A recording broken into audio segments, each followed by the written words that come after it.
working. That's a good start. This is going to be a whistle-stop tour because I've only got 20 minutes. There's quite a few slides in this little lot. And it helps if I have input focus on the presentation. Okay, so charter and work process, membership, the software development resource, TLB PIA installer, support to the test suite development, testing of CO-LaN software, and hopefully we'll have some time for some feedback at the end. Keep our fingers crossed. The charter is unchanged. Basically, the task is to provide tools and advice to support the achievement of interoperability and to carry out interoperability testing where appropriate. So the key responsibilities: providing new tools, developing and maintaining the existing portfolio of tools, and where requested to use the suite of vendor licensed software that's installed on the CO-LaN laptop to assist in interoperability testing. That charter has stayed the same probably ever since I've been the leader of the SIG. I don't think we've changed it. It's still appropriate. That's exactly what we do.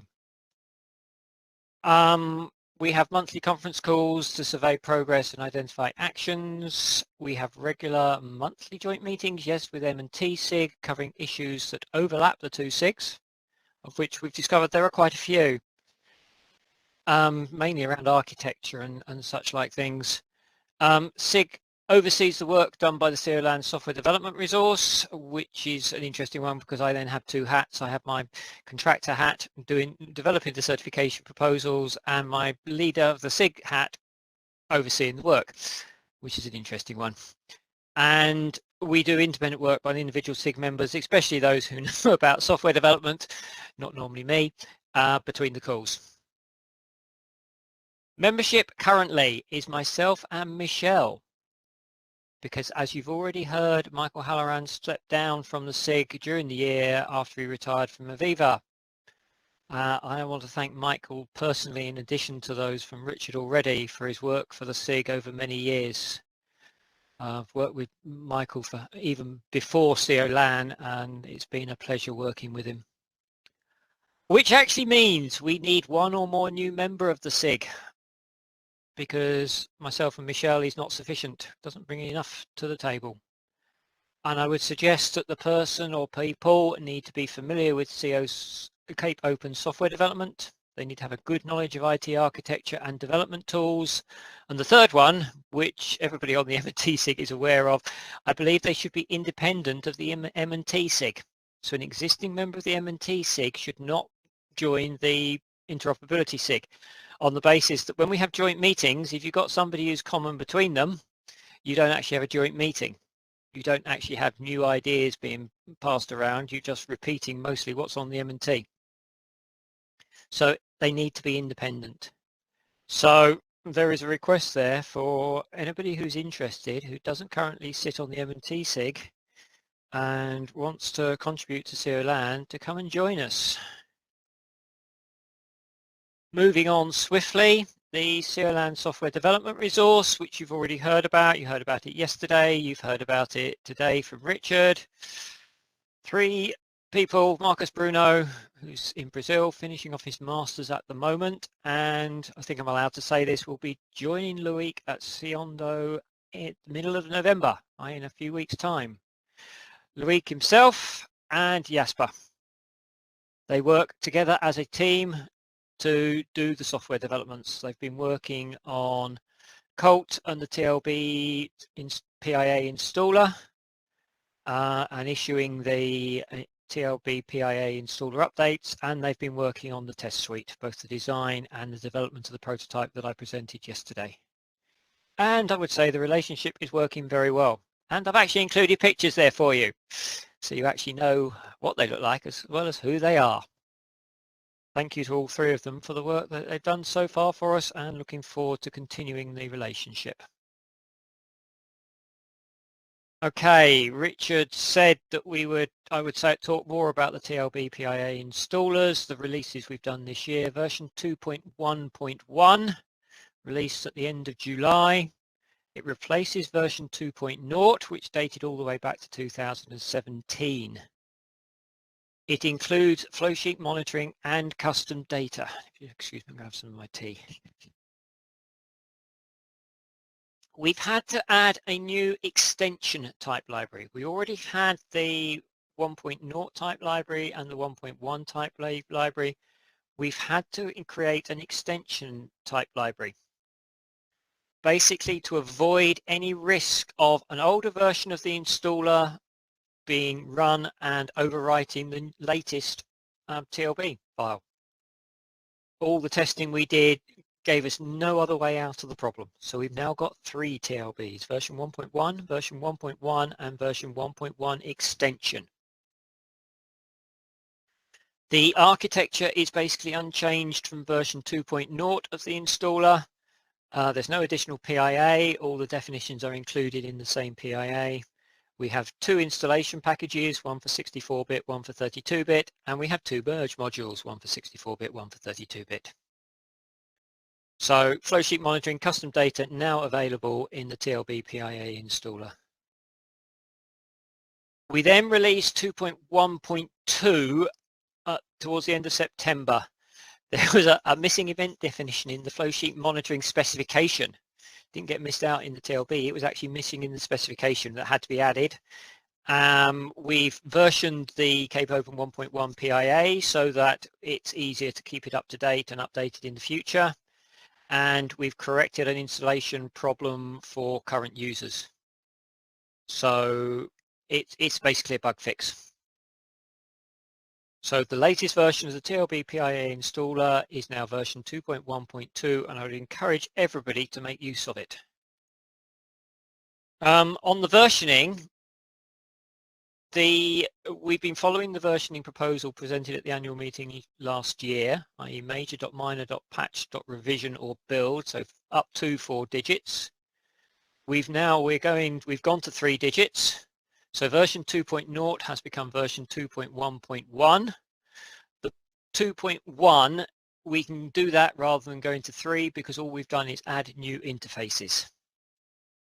It's an additive change, therefore we can increment the minor version number.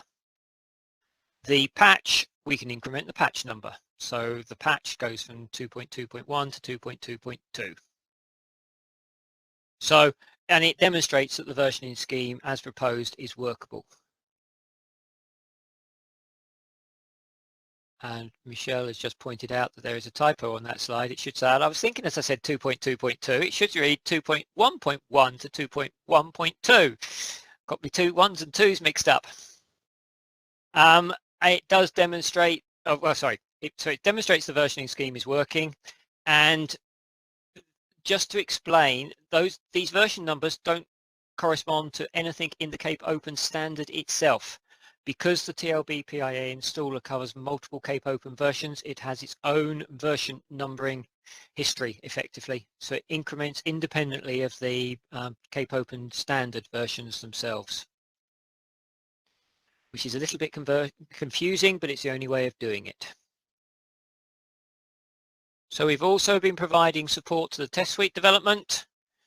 So doing offline review of the documents, phone conferences with the software development resource, Marcus, Loic and Jasper, and consideration of the design in the joint meetings with the M&T SIG. And a key role of the SIG going forward will be to continue to provide this oversight and review. Doing on time, I'm doing okay.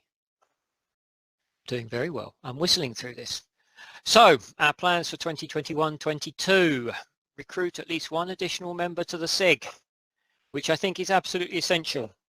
Michelle and I can't do it on our own. We need somebody else to take the place of Michael Halloran. A very big pair of shoes to fill, but I believe it should be possible. We will continue to provide management and support of the CO-LaN test suite developments. And by the end of 22, the expectation is there will be a release version of Thermo PMC, but possibly only Thermo PMC. We'll see how we go. This has already been alluded to. Release of Colt version 2.5, currently running 2.4, which dates back quite a few years. 2.5 will contain logging of energy and information streams. and ports.